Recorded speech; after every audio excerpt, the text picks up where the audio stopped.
Okay, we'll talk about wives and grandmothers and grandparents. And the first thing that we need to understand is, if there's two things that we could say about our society, and here I think the United States and Canada are pretty much familiar, is we are a culture that hates children.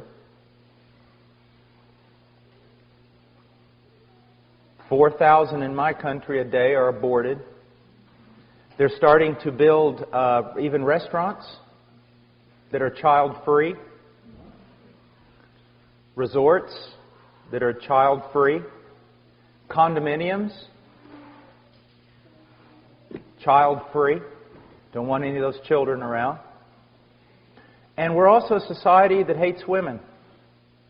Now you say, yeah, those male chauvinists, they hate women. No, women hate women. The people who hate women more than anybody else on this planet are feminists. They hate women. They want women to be men. They don't want them to be women.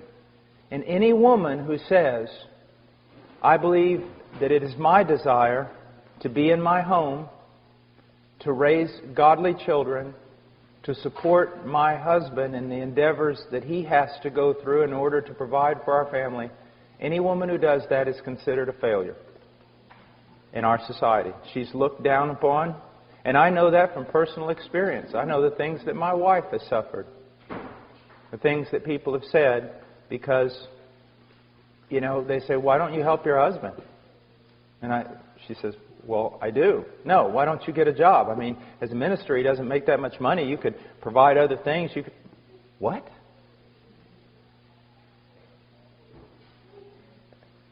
Now, we're going to look at a few things that are very, very important.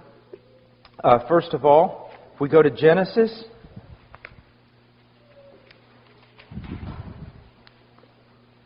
chapter 2.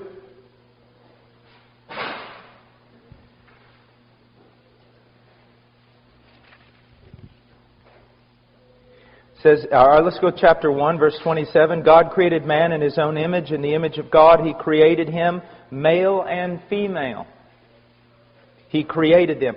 So we see here that both man and woman were created in the image of God. And both of them have an equal standing before God. The roles that they play in the marriage has nothing to do with a lack of equality. When we will get to the point where it says that a man is head of his home and a wife is to live in submission to her husband, it does not mean that the wife is less than her husband. It does not mean that. If you think it does, then guess what? You've just destroyed the Trinity. Because did not the Son submit to His Father? So did that make the Son less than His Father? If you say yes, then you have just committed heresy. Within the Trinity itself, the Son submitted to His Father. And yet the Bible says the Son and the Father are one and they are equal. So my wife and I, we are one and we are equal. We function in different roles. Okay? Now today everyone says, no, if you've got to have the same role or you're not equal. That's why there's this push by feminists, and they've won the day, to be honest with you. They've won the day, that women ought to be fighting on the front lines. That women ought to be doing what men do in everything. And if you deny women that, then you're not treating them as equal. No, what you're doing is you're denying that men and women are different and that they were made different by a Creator God. We are different, and we were created for different roles.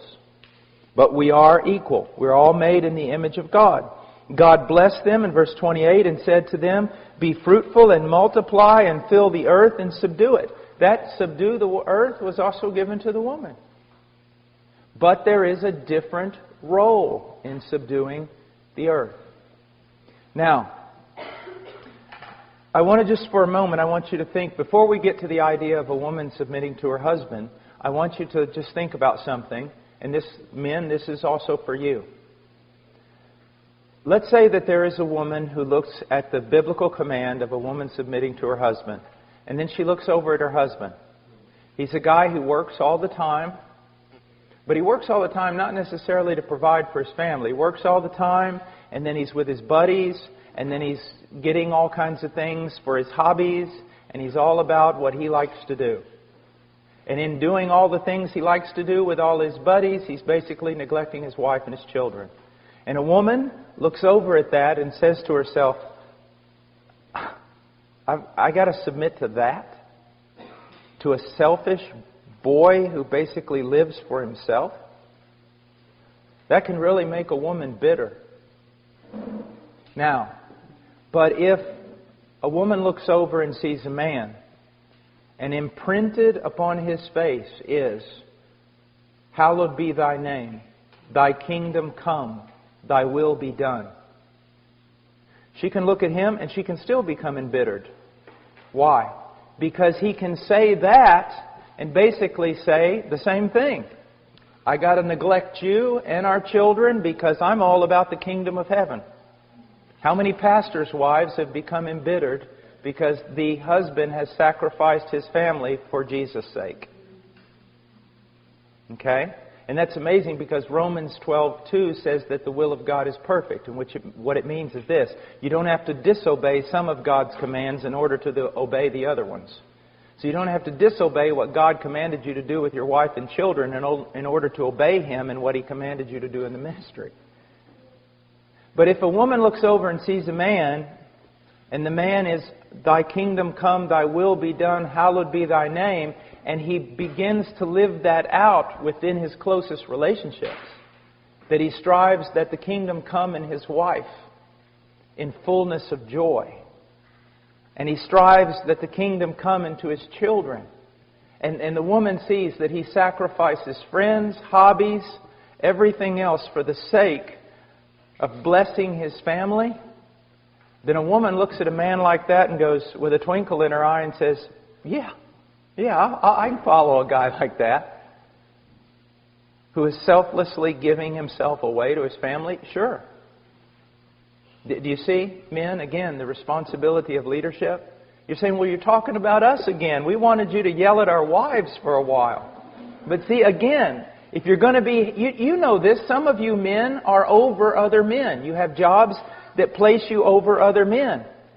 If those men that are under you mess up, the boss doesn't go talk to them, does he? He talks to you. Your men messed up. They're under your authority. You see? It's the same way. And so, this is something that is extremely important. Now we get to verse 23 of chapter 2, and he says, and man said, this is now bone of my bones and flesh of my flesh. She shall be called woman because she was taken out of man. Now, even though I believe that there is a way in which we can say our children are of our flesh, if we want to be purist in the biblical language, we have to recognize man and woman, husband and wife, are one flesh in a deeper way than you could ever think about children. I am not of one flesh, as it says here, with my children. I am one flesh with my wife.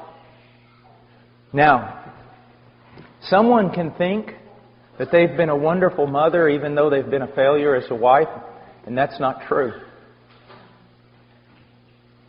If you've been a failure as a wife, you've been a failure as a mother. Now, I have a friend in Peru who's very bold, and on Mother's Day, that's what he preached. He said he was bold, I said he was crazy.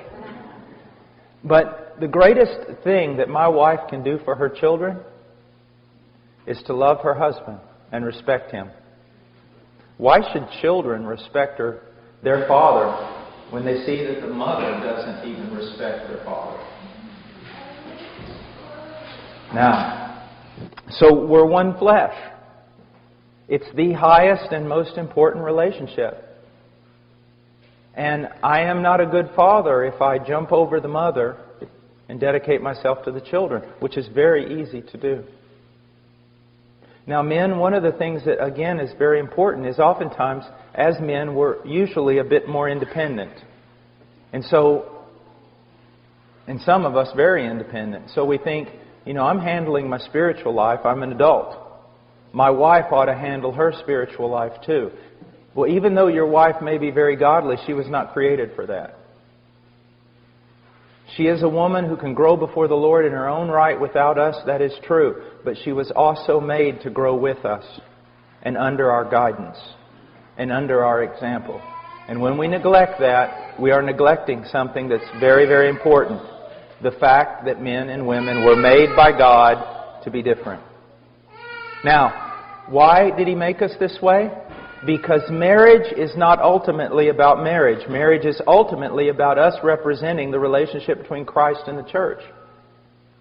Can the church grow independently of Christ? No. Women were created to grow with their husband, with the help of their husband, under the tutelage of their husband. That does not mean he lords it over her or he knows more than her.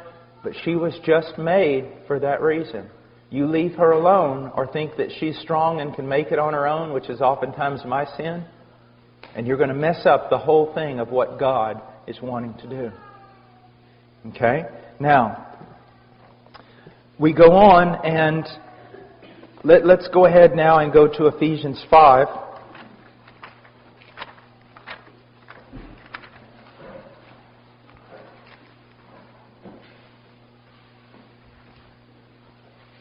In verse 22, well, let's go to verse 21. And be subject to one another in the fear of Christ. So that's, believers are to be subject to one another in the fear of Christ. Wives, be subject to your own husbands as to the Lord. Now, a lot of people will look at this and say, oh, what he's really talking about, because of verse 21, is that there ought to be a mutual submission. And by saying that, they cancel out submission altogether. If there's mutual submission, then what do you do when there's a disagreement? And how can there be headship and leadership in mutual submission? What you need to understand is that Paul is laying out something for us that's very important. In verse 21, he's talking about believers, that there should be a sense of mutual submission. For example, if I come to you and show you with the Scriptures something that's wrong in your life, you need to submit to it. And if 3 weeks later you come to me and show me something that's wrong in my life, what should I do? Should I say, well, I'm an elder and I don't have to submit to you? Absolutely not. You can show me in Scripture there is mutual submission. Do you see that? Iron sharpening iron, brother sharpening brother, sister. That's very important. So in the church there's mutual submission. Then he comes to marriage and he says, wives, be subject to your own husbands. Then he comes to children in 6:1, and he says, children, obey your parents. And then he's going to go on, and he's going to talk about slaves, which in our terminology would be employees. Submit to your employer. And so he's telling us something of the way we should function in society. That in the body we should submit to one another. When we go to Peter, though, we also learn that we ought to submit to our elders when they're functioning according to the Scriptures and can show us with the Scriptures. We learn from Romans 13 that we ought to submit to the government.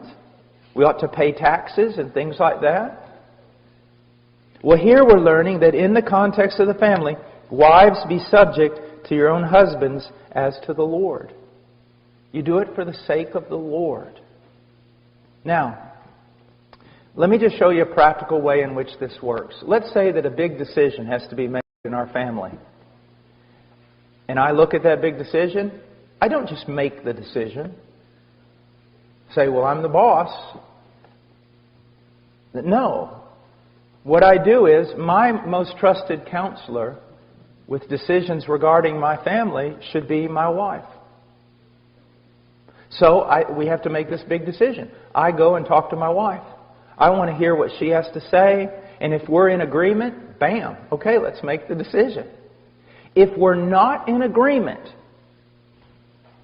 it doesn't mean, well, if we're not in agreement, it doesn't mean that, well, my wife's not in agreement, so I'm not going to make the decision. But what it does mean is this. If she's not in agreement, that's a real red flag for me. I mean, she's my most trusted counselor in the family. So if we're not in agreement, a red flag goes up for me. And what I'm going to do is I'm going to postpone that decision if I can, so that she and I can pray together, talk about it more, until we come to unity. When we come to unity, I'll make that decision. But now, if the decision has to be made and we can wait no longer, as the head of my family, it's my job to make that decision. And if I am right and my wife is wrong, I do not gloat over her. And if she is right and I'm wrong, she does not gloat over me, ladies. Dear sisters, there's something that you need to recognize. Your husband is going to be judged more severely than you. When he's wrong, you should not gloat over him. You should be brokenhearted, because he's going to be called to account for the wrong decision he has made. You need to be praying for him. His is a fearful, fearful job. Even though he may not know it. Even though your husband may just make decisions nonchalantly because he really hasn't learned the fear of the Lord, you need to pray that he does. And when he makes a wrong decision, you really need to be a blessing to him. It's a hard thing. It's a very hard thing. It's a dangerous thing. To whom much is given, much is required. Now, I want you to notice something here. It says, "Wives, be subject to your own husbands."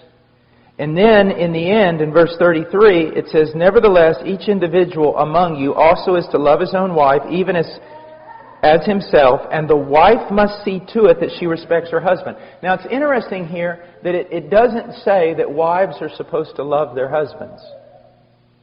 It says they're supposed to submit to them and respect them. And it's interesting that here it doesn't say that husbands are to submit to and respect their wives, but they are to love their wives.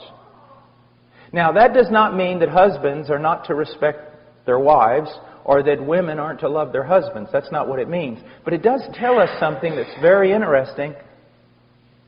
I do not need my wife to call me 3 times a day and say, "Honey, I love you." I don't need her to send me flowers that says, "I love you." I mean, I'm sorry, I just don't need that. I don't. What do I need? I need my wife to respect me. That's what I need. As a man, I'm made different than a woman. I need my wife to respect me. The whole world. I can wake up one morning, and sometimes with the internet I feel like I do, and every person in the world standing outside in my yard with "Down with Paul" signs. Paul should die. Paul's a false prophet. Paul's this. I mean, I get everything you can imagine. That really doesn't affect me. What does affect me is when my wife, when I feel as though she does not respect me. That kills me. It takes all the strength out of me. You want your husband to be strong? Respect him. Honor him. Now, here's an interesting thing. But it does say that the husband should love his wife. What does the wife need? Constant reminders of that she's loved. She needs constant reminders that she's loved. You say, "Well, I'm just not the kind of guy that says that stuff." I know you're not. Repent. But here's our problem. Here's my problem. We get to thinking that our wives are like us. Well, I don't need someone telling me they love me all the time. I don't need affirmation in that area. And so we don't give it. Not because necessarily we're just terrible husbands. I'm telling you, we've been raised in a culture where we've been led to believe that we're just alike, men and women. And we're not. We're not just alike. Now, my wife needs respect, your wife needs respect, but primarily what they need is an affirmation that they are loved, especially today. I mean, a woman's not even worthy of love in today's culture unless she's 5'10" and weighs 7 kilos or something. You know what I mean? You know that, right? We say she's not even worthy of this kind of stuff. That's only for very special women. And that's the kind of, your women, your wives constantly are looking at women in magazines who aren't even real. And they're going, I don't look like this. You know Cindy Crawford, the famous supermodel? She said something one time that was really wise and true. They were interviewing her, and she said, what you need to understand is Cindy Crawford doesn't look like Cindy Crawford. And they said, what do you mean? She goes, do you really think my legs are that long? You know, they can do great things with a computer. And when I'm bent over like this with a beach ball, yeah, I've got a little roll of fat here too, but they can move that away. They can take that off. And so what happens is, just normal women are being compared, and they compare themselves to these pictures that aren't even real.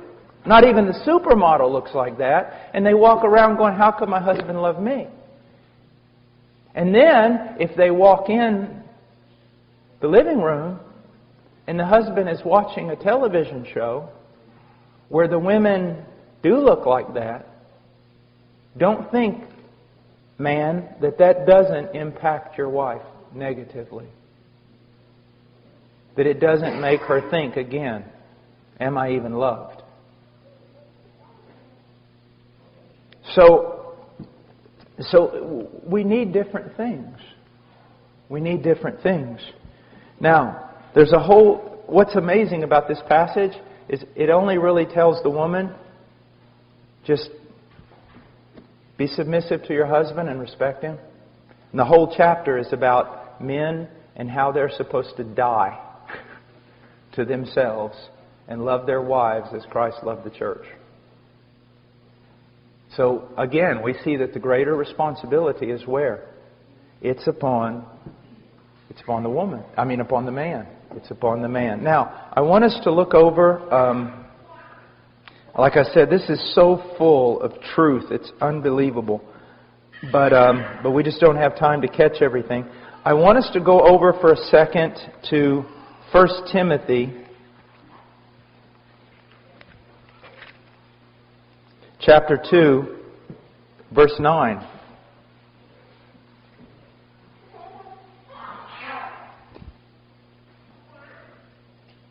Likewise, in verse 8, Paul says, therefore I want men in every place to pray, lifting up holy hands without wrath and dissension.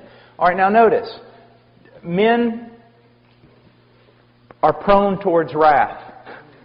Impatience, anger, fighting, dissension, this type of thing. Then he goes on, he says, I don't want that out of you. I want you lifting up holy hands. I want you living a life of prayer. I want you to be in unity in your prayer.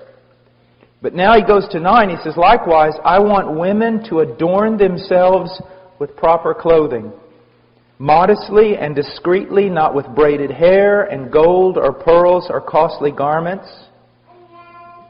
Whoa. Well, hold on there. And this is something I'm going to be very honest with you, that my wife and I have been, we've really been struggling with this. Not that we don't want to obey it.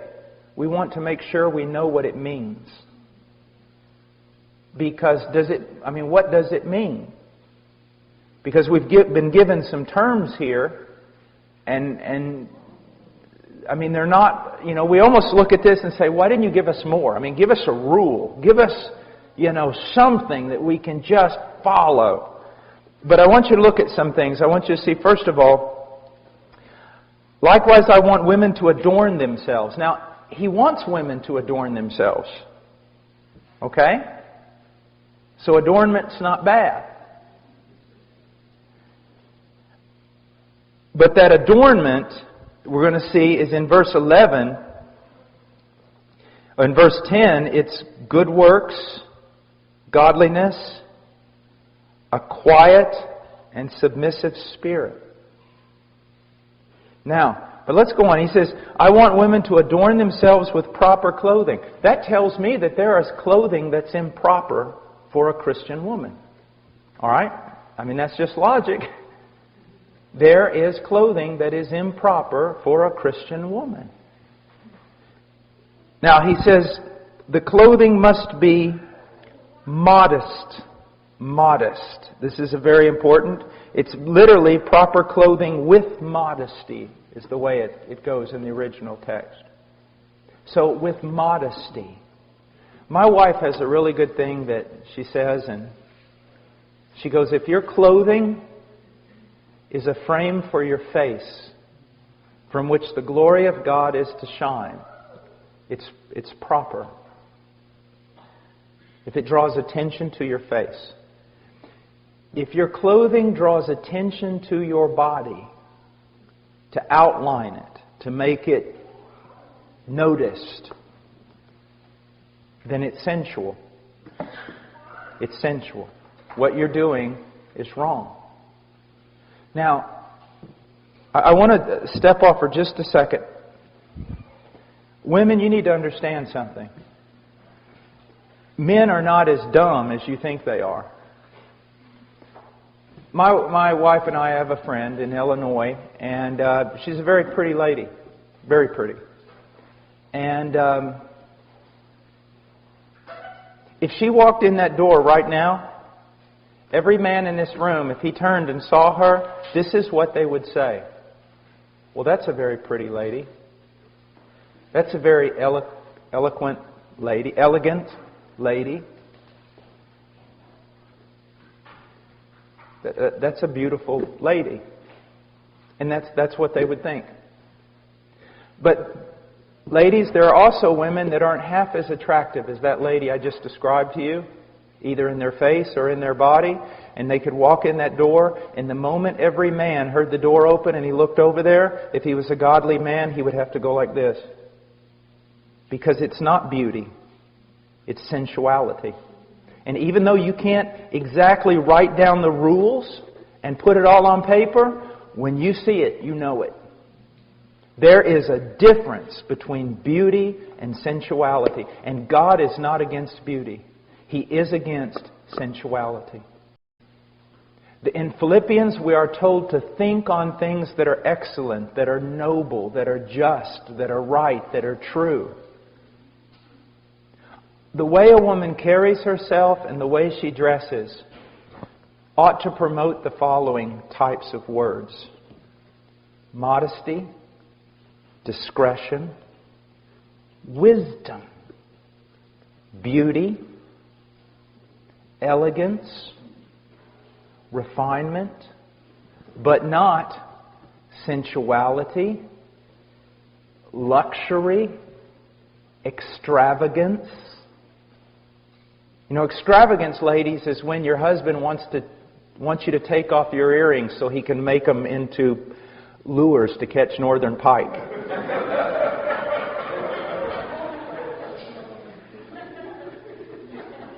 Now, ladies, this is, I've been giving your husbands a lot of tasks. Let me give you one. Seek to find out what this means and go wherever the Lord shows you.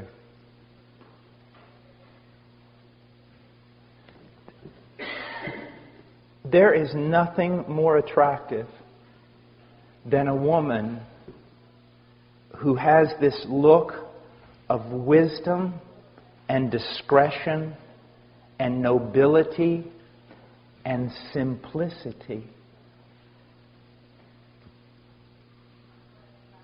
Simplicity. It's just a simple beauty about her. Now, I was teaching in Romania. I guess it was about 2 years ago, and I was at a university. I think it was Brașov, University of Brașov, I think, or something. And it was Europeans, just European techno-punk kind of stuff, All these all these college students come in there and everything. There's a whole room full of them. And there was a bunch of girls there at the bottom of the auditorium in the first rows, purple hair, nails through their nose, just stuff like that, And I looked at them, and I didn't get angry. It just really broke my heart. You know, you just look at these little girls, and you think, oh, Lord, you know, where is their father? What's happened? And this is what I did. I looked at them and I said, how many of you have seen the movie Pride and Prejudice? BBC, or the recent one with Keira Knightley, or how many of you have ever seen that? Or seen Sense and Sensibility? You know, those two movies. And most of them went, you know, I have. And I said, after you saw that movie, those movies, did you feel sad? Kinda? And a lot of them went, well, yeah, I did. Come to think of it, when I saw those movies, I felt sad. And I said, do you want me to tell you why? And they said, sure. I said, because much of what you saw in that movie has been killed in you. It's been killed. There was a time when people dressed for the sake of beauty. Now it's for the sake of lust. It used to be refinement. Now it's grunge. And I said, isn't it amazing that even though this really didn't happen in the movie, this was kind of the thing the movie gave you. Like if a girl was standing there and she reached for a book, let's say a 19-year-old girl, and she reaches for a book, and the moment she reaches for the book, a boy also reaches for the same book, and his hand crosses her hand like this just by accident, and guess what happens? The moment that happens, she almost loses her breath, she flushes, and has to leave the room. Look what they've done to you. Look how they've robbed you.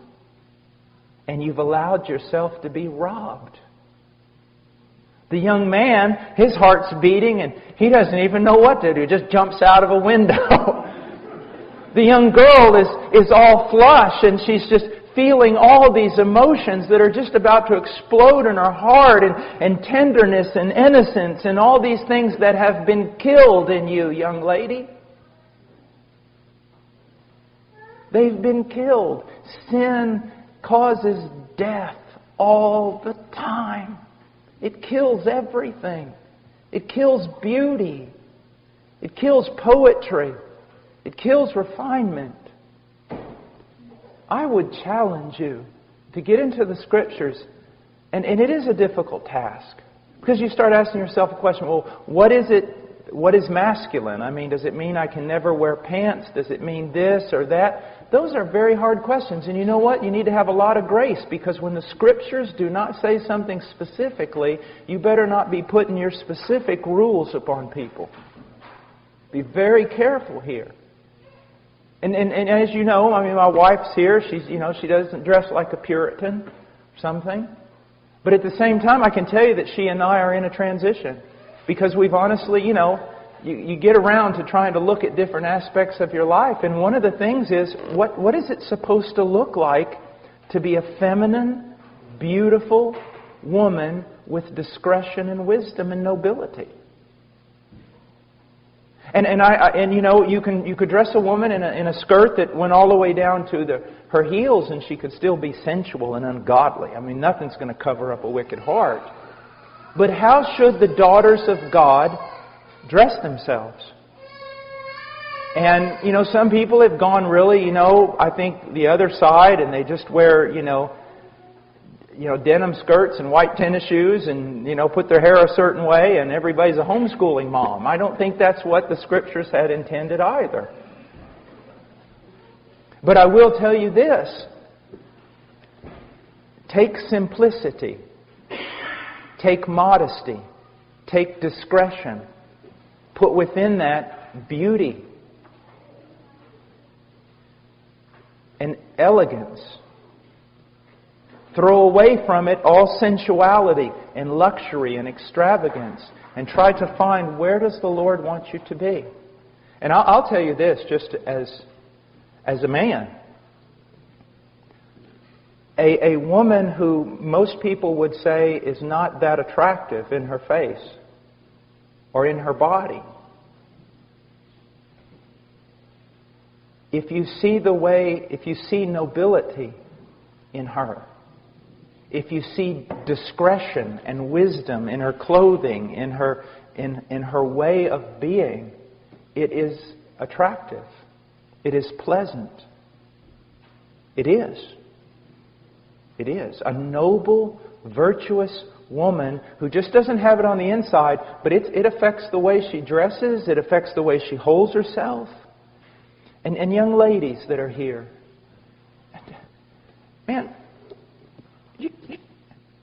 boys don't play with you. They don't wrestle with you.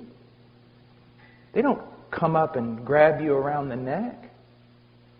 They don't do all these kinds of things. You are very special, very proper. Not in that wrong sort of way. There's a dignity to you. So don't allow the world to tell you how to dress because they just want to make you sensual. Don't tell people how don't let people tell you how boys are supposed to treat you. Let God tell you. And you demand that. Now, fathers, here's something else. If you treat their mother very poorly, then don't expect your daughter to rise above you in the mate she chooses. She needs to be able to look at you and then look at all these 20-year-old boys that haven't got, the brain God gave a goose. She needs to be able to look at them and go, "You do what?" When that boy says, "I love you." "You what? Love me?"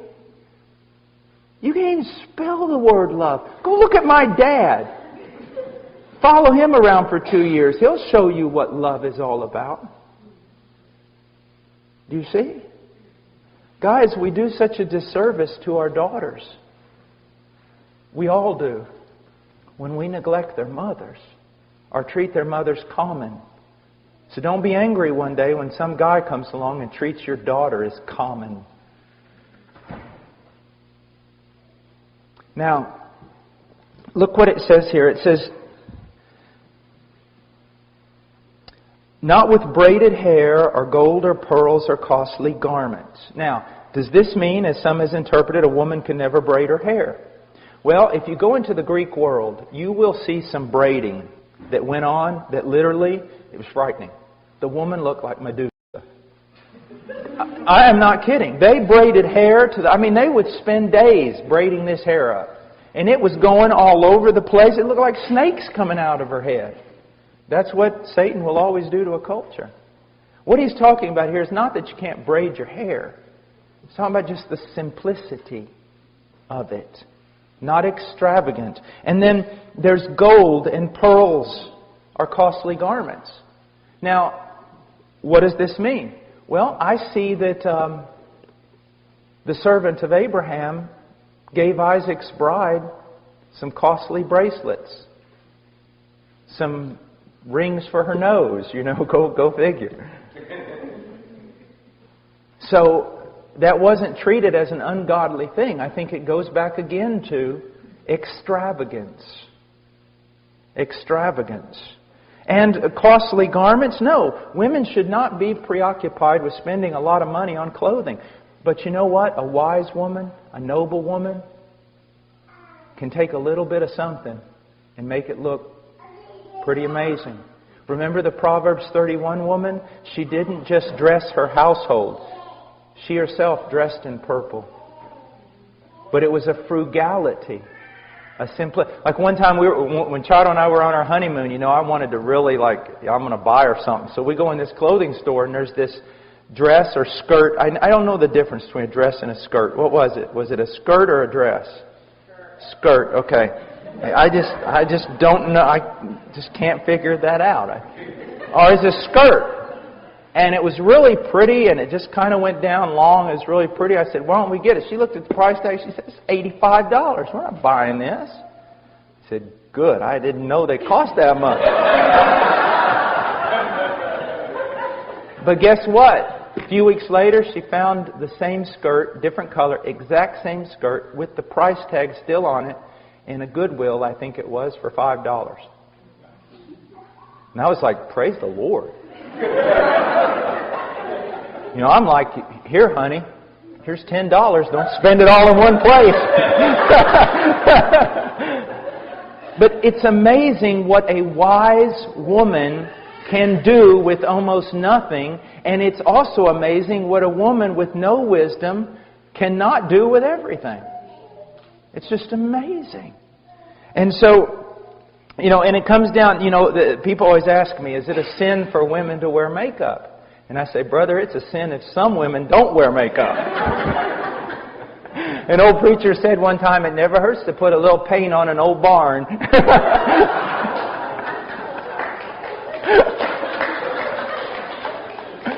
But now here's the point again.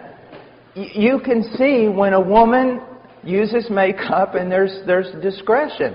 And you can see another woman that looks like she just lost a paint gun war. You know, and that's just what it comes down to. And then there needs to be a lot of grace when you make your decision. I remember one time I'd preached in Romania and God had really moved and saved a bunch of people and the meetings were all extended. And then the next year I came back and I brought my wife.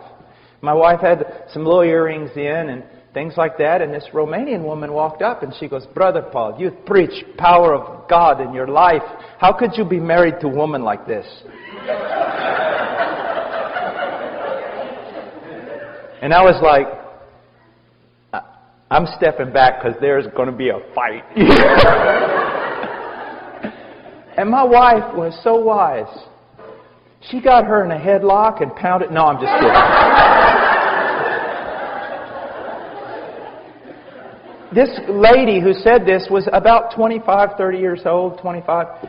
And she looked just haggard. But, I mean, in her face you could see she was an attractive lady, but she was just haggardy. I mean, just morose. And my wife goes, do you have a picture of yourself? The lady goes, yeah. Before I was converted. Charles said, can I see it? Lady said, yeah. Charles looked at the picture and it was a vibrant young lady, smiling, happy. Charles looked at it and she gave her back the picture and she said, you know, I liked you better when you were lost. And then she came back to her and said, is this what Jesus does to a person?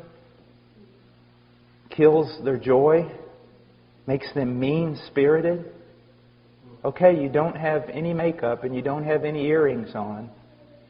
But you look, she didn't say this, but I know she was thinking it. You look like a zombie from the Dawn of the Dead movie. You know, the fact of the matter is, this woman was in bondage. She had decided that she should wear longer dresses, and I think that's wonderful. And she had decided that you need to be very careful. I think that's wonderful. But look what she didn't have. She didn't have the good works as is proper for women making a claim to godliness. She didn't receive instruction well, and she wasn't submissive, and she didn't have a quiet. There was just no joy. There was no fruit of the Holy Spirit. So see, you can go through your wardrobe and decide what's decent and what's not, but if inside your heart is not right, you can't cover up your sin. You can't.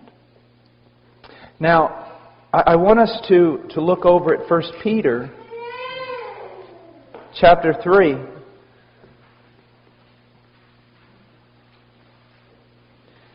Verse 1, in the same way, you wives, be submissive to your own husbands, so that even if any of them are disobedient to the word, they may be won without a word by the behavior of their wives. I want to tell you something. This makes me laugh.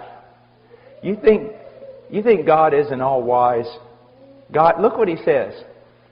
He says, if any of them are disobedient to the word, He said, wives, they may be won without a word. How do women seek to change their husbands? With their tongue, with their words, isn't it? I've even seen women, husband, I'm telling you, you are going to be the leader of this home. Now get up and lead. And I'm going to tell you how. I mean, just fighting with their husbands constantly. You are not going to change your husband with your tongue. You're going to change him with your behavior. Let me give you an example. I come home from work, and it's been a bad day. And I'm thinking about only one thing. Me. All right? And I deserve it. I have suffered all day working in the mission. Things have gone bad. I've had to fight the devil, hell, and everything else. And I'm coming home, and things need to be right. And I come home, and they're not right. Now, usually my house is clean, and usually there is food ready and everything else. But I come home this particular day, and it looks like Godzilla came through my house. And I say, honey, what's the deal? I mean, I'm out there fighting the devil all day, and I'm supposed to come home to an orderly house. And she spins around and looks at me with a fire in her eyes that would make a grown man run back to his mom. And she starts, what do you mean coming in here? You don't know what I've got to deal with. And you out there all day doing this. And yeah, you went to lunch. Yeah, and you did this. But I'm stuck here and I'm homeschooling. And the moment she does that, it's the fight is on. Now, I know none of you ever deal with anything like this. But the fight is on. And guess what? Both parties are justified in their own mind. They are totally justified. And no one is ashamed for their ignorant, foolish, ungodly actions. But now, let's replay it. And I come home and I'm still all about me. King me. And I come home, the house is messed up, and there's no food, and Rowan is crying, and all these things are going on. And I say, look, I mean, I'm out there all day preaching the gospel, doing things. At least I could come home and have a little peace. I'm making this up because I never do things like this. And my wife turns around and she goes, Paul, I am so sorry. Some sisters, one sister has, I've been on the phone almost all day trying to figure out a problem with a sister in the church, and Rowan is sick, and I've just had to let things go. And I'm sorry, just give me time and I'll get things in order. When she does that, this is what I do.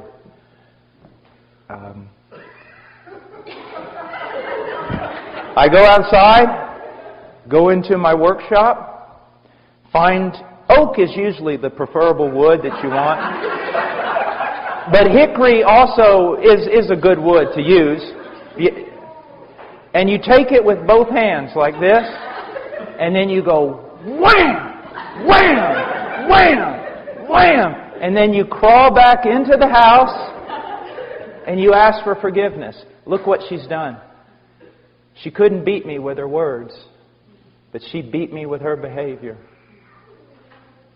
She heaped burning hot coals on my head with her godliness. Do you see that? Now, men, it's the same way. Man, if we could ever get a brother to come up here. He teaches on marriage in Norm Wakefield. And he was teaching me one day, and he said, Paul, when I'm preaching, and God's really moved or something's happened, and I drive home, he said, I'm preparing myself because I know when I open that door, I know I am hoping my wife will realize I've just come from a tremendous week of battle and that she'll meet me at the door and just be a blessing. He said, Paul, I know it's usually not going to happen. I know some things are going to be going on. Now you can say it's the devil, that the devil's got my whole house upset and my wife's going to open the door and she's going to be immediately telling me problems. She's going to ignore my needs and everything else. And he said, but it's not the devil so much as it is God. And what God is doing is He's allowing the devil to work to stir up my house so that when my wife opens that door and she does not receive me with pleasantness and she doesn't appreciate the battles I've been through, God is giving me at that point an opportunity to be like Jesus. To love like Jesus. You see that? So see, it goes both ways. Now let me give you an illustration. If you go to Europe, one of the things that you always got to see are castles. I mean, they're just unbelievable. There's something unusual about castles. The front door of a castle is like really big on the first floor. I mean, it's huge. I mean, 25 guys walking abreast can go through that door. It's a big door. What's amazing, you go up to the second floor and the stairway is about this big. And the door at the top is like this tall, like this big. You're like, man, if that wasn't an architectural oversight, why did they do that? Well, here's the way. Here's the reason. Let's say that there's a bunch of people in the castle, and they're in there locked up because there's an army, a gigantic army outside the castle. Well, that gigantic army, it storms that door, the first door, and 25 men leaning against that door, and they push it in, and here comes the whole army, floods into that first floor. And let's say there's only 10 people in that castle, but the army's 300 men, and they've just busted through the door. All the people in the castle, the 10 people, they run up that narrow stairway. Now here's what you need to understand. That stairwell is so narrow that it just takes one man with a lance at the top of that thing to hold off an army of 300 men. Because all 300 of them can't get up there. Only one at a time. I just described your marriage. Women, your husband is sitting in his castle, and he's just having a good old time. He's sitting in his lazy boy chair. He's watching football or a hunting program. And you have had enough. All right? So you storm the castle door. And what does he do? He does what every man ought to do. He runs. He runs straight up those stairs. I like what one man said one time. There's these 3 men, and they're all talking about, my wife, she submits to me, and my wife submits to me. And this other guy goes, you guys are a bunch of wimps. When my wife talks to me, she gets down on her hands and knees. They said, really? Yeah, she gets down on her hands and knees, and she looks under the bed where I'm hiding, and she says, are you going to come out and fight like a man or stay there all day?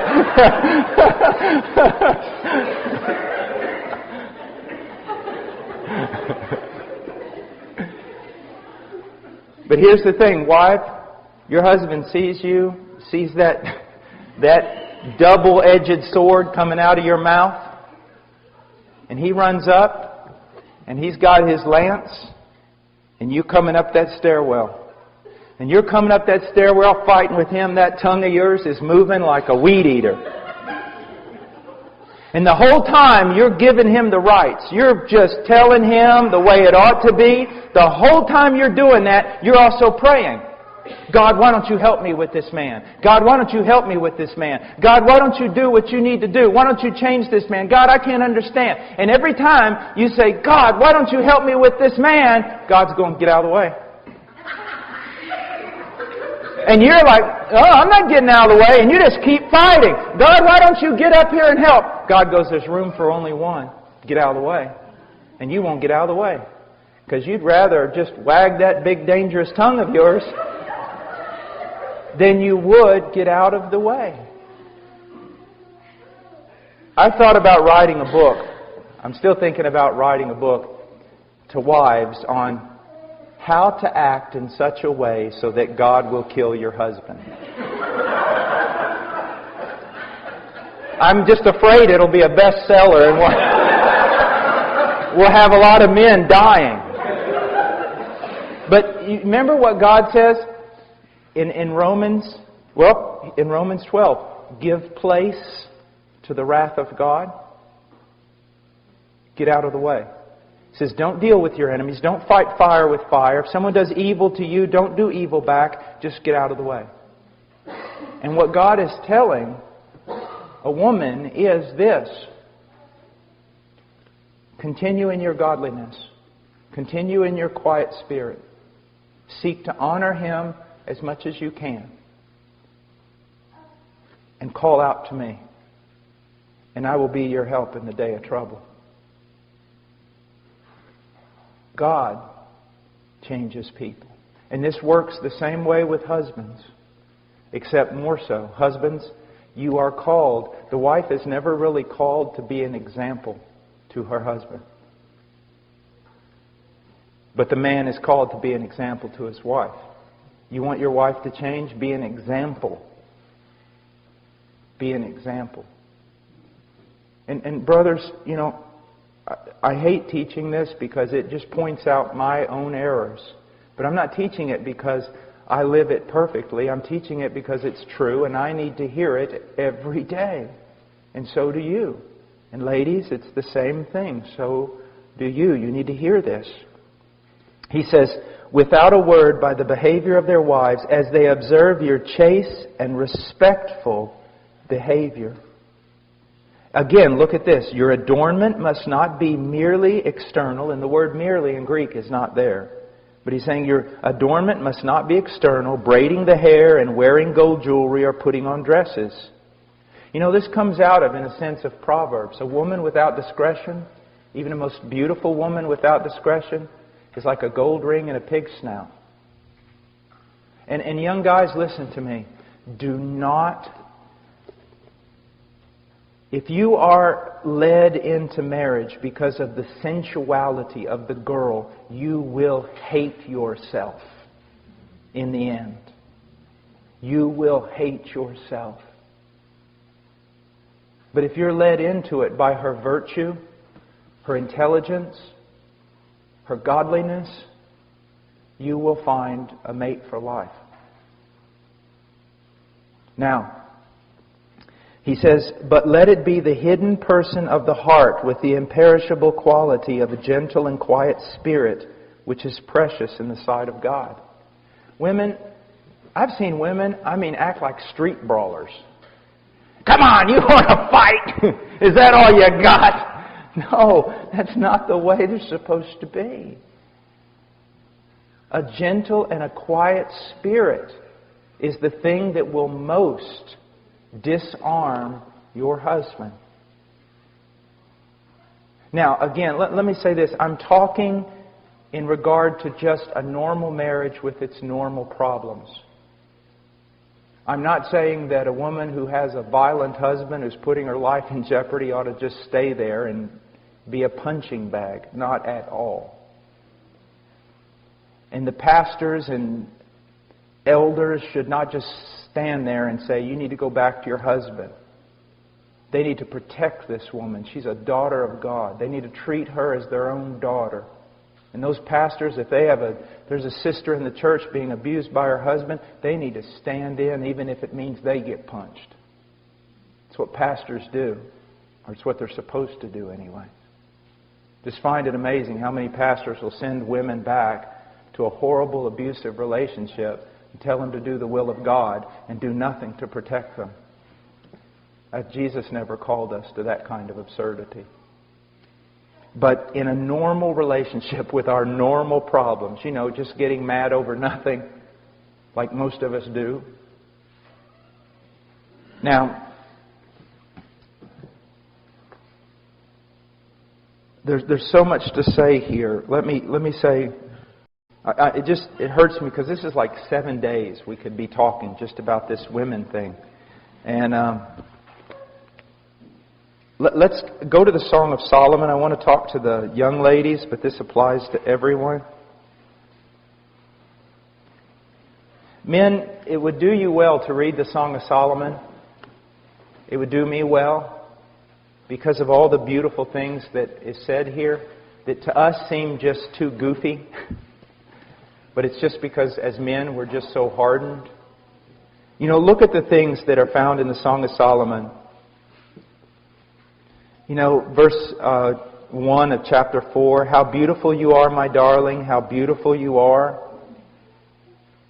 Verse 7, you are altogether beautiful, my darling, and there is no blemish in you. All these types of things that are said that I fail to say. Because again, I think my wife is like me.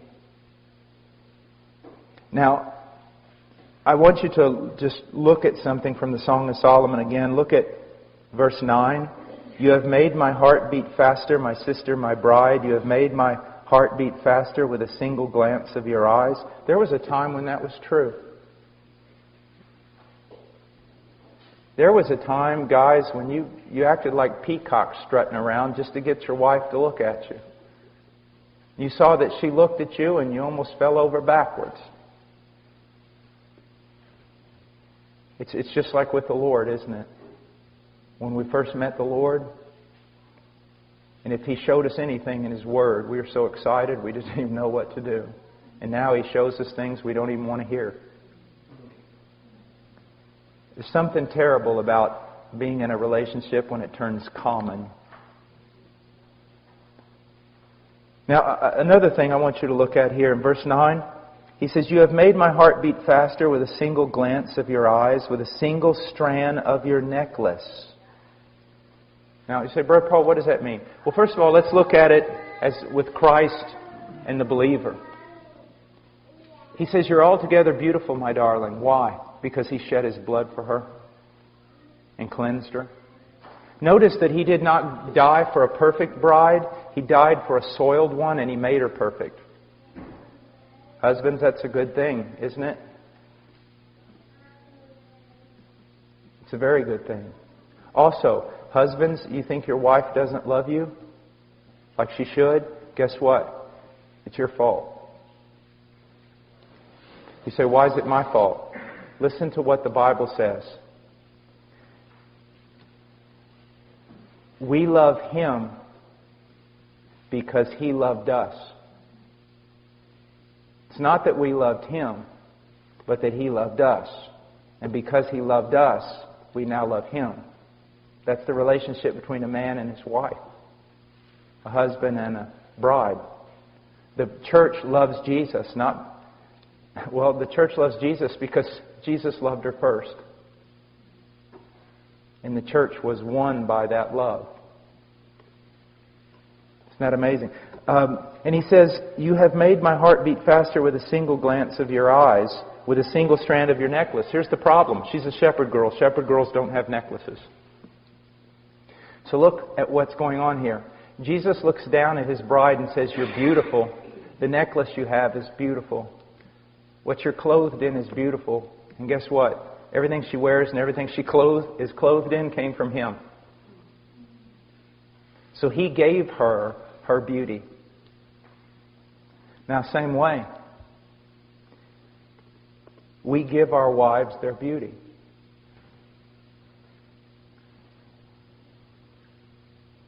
That's why He talks about washing your wife in the Word in Ephesians 5, and that Jesus is washing His bride in the Word in order to present her before Him as spotless. If a husband is not satisfied with his wife, it's his fault, because it's his job to wash her in the Word so that she becomes more spotless and more pleasing to him. It's just like when you invest in your son and he says basically nothing. I said, well, what'd you expect? When we invest little in our wives, we shouldn't demand much from them. Have you ever heard the story about the 8-cow wife? I love this story. This man in Africa, if you want to get a wife, you got to kind of pay for her. You got to give her dad a bunch of cows or chickens or whatever. Well, this one man, he had this daughter, and she wasn't very pretty. And he's like, I'm not even going to get a chicken for this daughter of mine.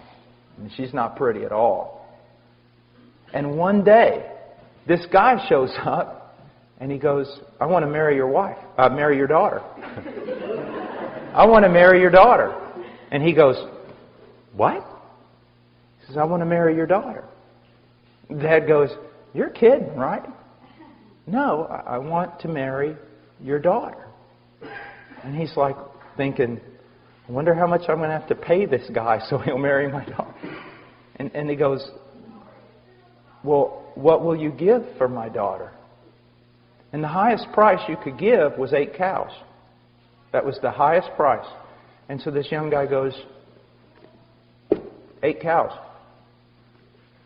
The dad goes, what? Have you seen my daughter? I mean, what do you mean 8 cows? He said, no, I want to pay 8 cows for your daughter.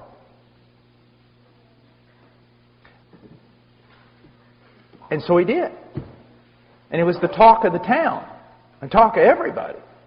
I mean, that's unheard of, an 8-cow wife. Guess what? She came to be known throughout all the land as the 8-cow wife. And guess what? She became also the most respected woman in all the tribes. Someone valued her, and she lived up to that value.